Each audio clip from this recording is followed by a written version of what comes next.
I went on that AIPAC trip. I went on subsequent trips.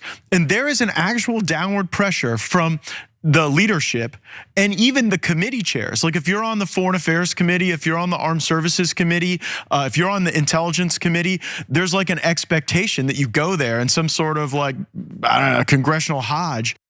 Former Republican Congressman Matt Gaetz detailed a fascinating experience he had on an AIPAC-sponsored trip to Israel when he was still in elected office. And what he shared uncovered yet another example of Israeli occupation of the United States government. Take a look.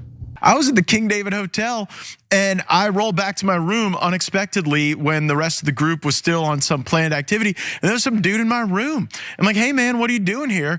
And he acted like he was associated with the hotel and taking an inventory, but had no clipboard. And so yeah, there's a lot of reasons why they want members of Congress over there. And it is ideologically to steep them in this notion that the protection of Israel is of great import to people in America, but it's really not that important to voters. And that is becoming more clear on the right and left. In fact, there are photos right now floating around the internet featuring dozens of Republican members of Congress. The House, I believe, is on recess right now. They took a trip to Israel immediately. Immediately. I mean, it's so embarrassing. But real quick, Cenk, he also posted this on X in regard to the comments he made in the video you just watched. He says, this absolutely happened. I explained these events to my family in case something went awry with me. I reported this to my committee leadership at the time and was told it was regular and I should never leave anything meaningful in my hotel room abroad as a member of Congress. Yeah. Because it's just accepted that like the Israelis spy on Americans, members of the American government. I mean, Ted Cruz in that wonderful smackdown interview with Tucker Carlson even admitted, yeah, the Israelis spy on us, not a big deal. I like it, keep doing it, keep abusing us. Yeah, so I don't think they're our ally. Come on. So, okay, let's break this down a little bit. So, do I believe that they would be bugging the hotel rooms and maybe the material that the Congress people brought with them so that they could have the bugs when they go back home, so that they could spy in on them, maybe catch them doing some sort of affair, etc., or any kind of damaging thing like that? Obviously, if you think that Israel is so pure and moral that their Mossad would never do that. They'd never even contemplate it because they care so much about the well-being of America and other human beings that they're the one spy agency that definitely wouldn't do it. You're ludicrous. I mean, probably you're biased and you can't see straight. Or naive. Or you're like the most ignorant person in America and you've been watching CNN your whole life. And you're like, oh my God, aren't they more moral than everyone else? No, obviously, as this genocide has proven, they are way less moral than other governments. In fact, they're one of the most immoral governments of my lifetime.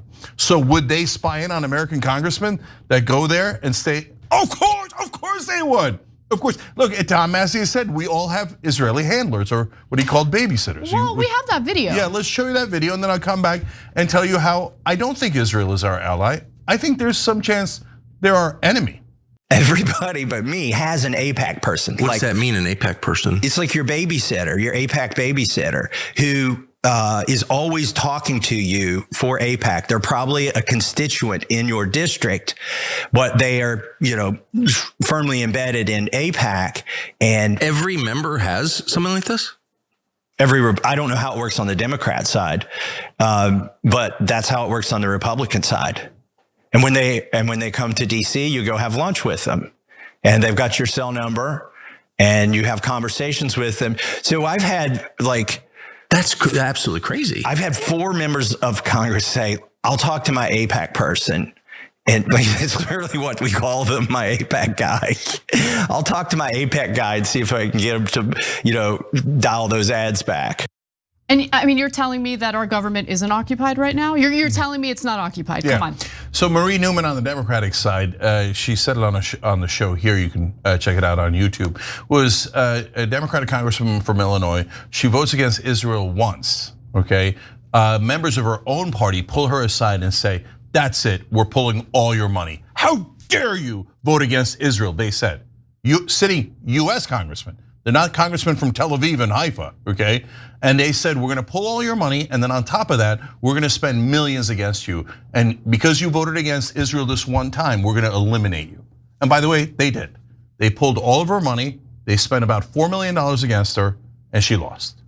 Okay, now when they spend that money, they don't go into her district in Chicago, near Chicago, and go, oh, you know what, Marie Newman has been disobedient to Israel. No, they make up stuff about you, right? And so all the people that have dissented against Israel have had their character assassinated in different ways. They're going after Marjorie Taylor Greene right now, making up lies about her funding.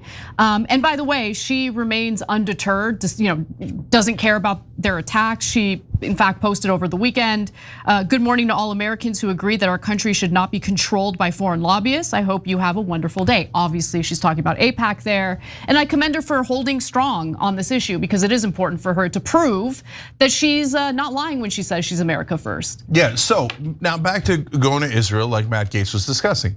If you're a US congressman, you go to Israel, you ought to have your head examined. Why? Why do you have to go to, what a weird thing. Like you come into office, oh, you have to go to the Czech Republic. You have to go to Malaysia and you have to kiss their wall and put on their garb. Why? Like I got nothing against Czech Republic or Malaysia, but why do I have to do that?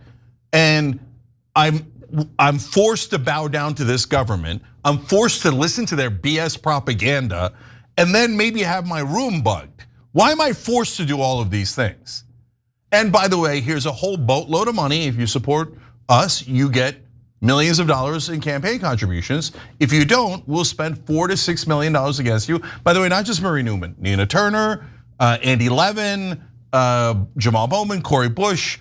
A half a dozen Congress people have been eliminated for daring to criticize Israel. Andy Levin is from a Jewish family. Marie Newman's husband is Jewish, so this doesn't have anything to do with anti-Semitism, Jewish or not Jewish. It's just about Israel and Zionism. Andy Levin, all Andy Levin said was two-state solution. That's the official American policy. And they're like, how dare you? Don't you know that that Israel is superior to the Palestinians? The Palestinians will never govern themselves. Andy Levin's a good person. He's like, I don't think so. I think they should have 2 independent states, and I love Israel, and I want to protect Israel. They're like, not good enough, and they eliminated him. So if you're saying that Israel is our ally, but they legally bribe almost all of our politicians, they use blackmail against them, and if anyone disagrees with that foreign government, whichever government it might happen to be, that they should be eliminated from American politics, that is not how an ally acts. That's how an enemy acts. And then the enemy, and this is an amazing trick, gets you to believe that they are your ally. Oh, we are your special ally. That is why you owe us $300 billion. I owe you? Why do we owe them?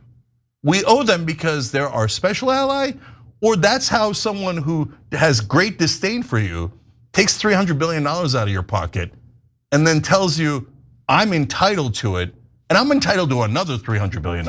And there's nothing you can do about it. I control all your politicians, but you're not allowed to say that. You're not allowed to say things that are true.